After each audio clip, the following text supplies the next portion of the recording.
Good morning, PD. You're listening to Live and Local Mornings for Florence and the PD on Live 95. Welcome back to Good Morning PD Live 95. Takes Mondays to make Fridays. We're disagreeing with ourselves.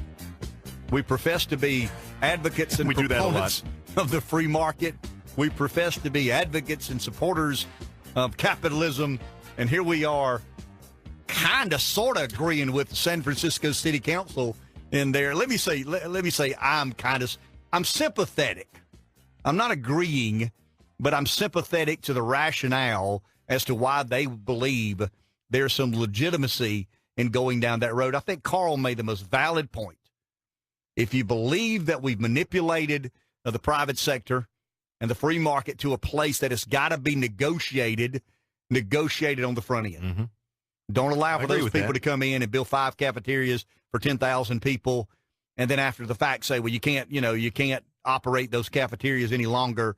That's just not the way capitalism works, nor the free market. Speaking of capitalism and the free market, despite the media's refusal to tell you that the economy drew at 4.1% in the second quarter of 20. I flipped all around the news over the weekend. I could barely find mention. Well, we're too busy with collusion, Rev, and obstruction of justice, and things the American public are so consumed with. Who cares about the economy, right? Mm-hmm. And James Carville said it's the economy stupid until it ain't the economy stupid. It's Russian collusion. Political analysis or political analyst and author of Founders Revolution, Michael Law, is with us. He's been on the show before. I'm sure Michael will give us an honest account of what happened Friday.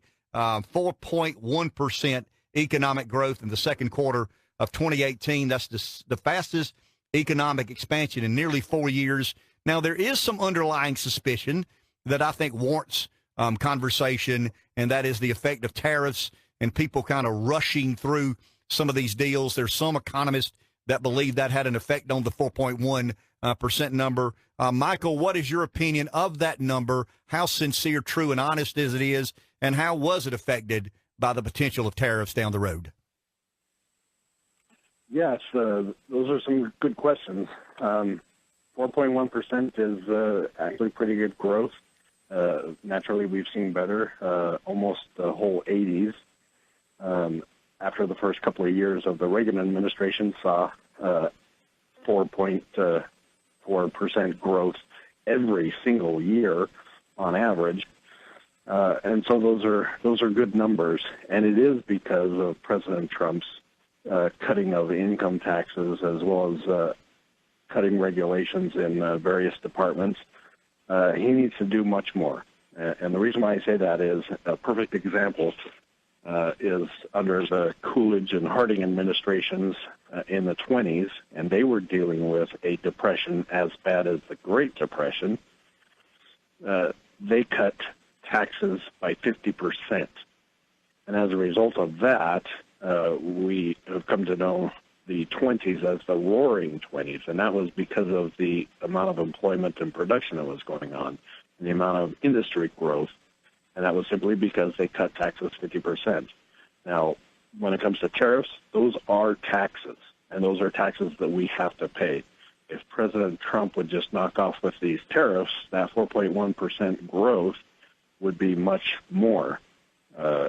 Another percent or two more is my bet if he would cut those, because people and businesses start to worry about how they're going to make ends meet when they happen to pay the taxes on tariffs of imported steel.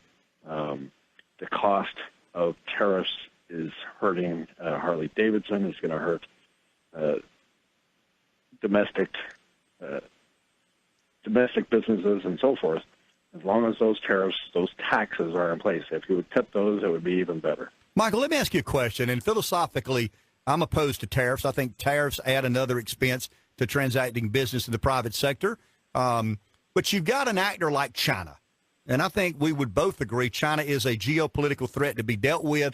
The threat of tariffs appears to be the best strategy Trump has employed in dealing with China. But if we believe tariffs do encumber economic growth, if they are impediment to even better economic numbers, but you don't support the idea nor concept of tariffs. How can we deal with China when we know China cheats at trade?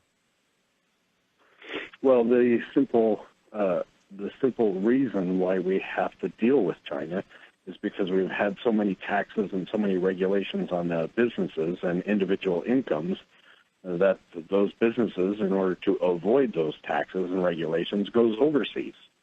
And a perfect example is Harley-Davidson, who is threatening to send their production overseas in order to avoid the tariffs that they have to pay, which is passed on to the consumer, when they import into the European Union, which is a large market for them. They've threatened to go over there so they can avoid the retaliatory tariffs that the European Union is placing on our goods. And so if we want to ensure that our growth continues as well as really combat China, we need to cut our regulations and taxes that much more. Last question. Appreciate your time. We're less than 100 days to the midterm elections. The Republicans control the Congress. They control the White House.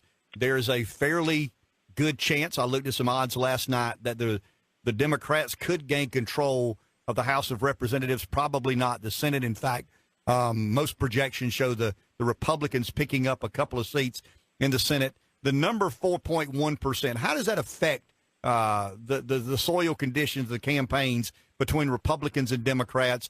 Because we know the issues Trump has with the Democrats. When you look down the road a little bit and you see the 4.1% number, the GDP growth, people are feeling more optimistic about the economy. I looked at some wrong track, right track numbers this morning. They're a little bit encouraging if you're a Republican. How much does this number and the next number play into that political dynamic?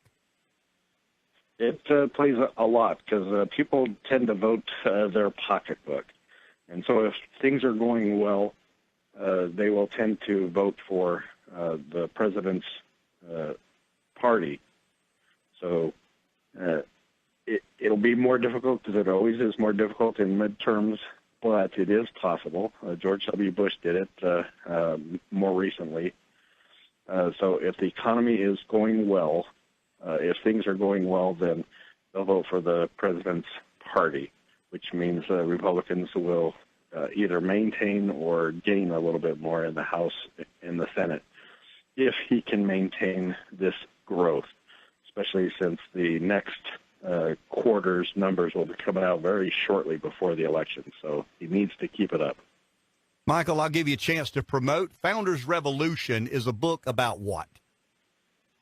It is a book about the Declaration of Independence. There is much that we have forgotten, both history and the principles found in the Declaration of Independence. And I discuss those forgotten histories and principles that are in the Declaration of Independence, which led to our current Constitution. If it wasn't for that declaration, we'd all be in trouble. And so we need to remember those things that were in the Declaration of Independence and that history and those principles behind it. If we follow those principles, whether it's the proper role of government or so forth, then we'd be in much, much better shape. And I try to bring people back to that.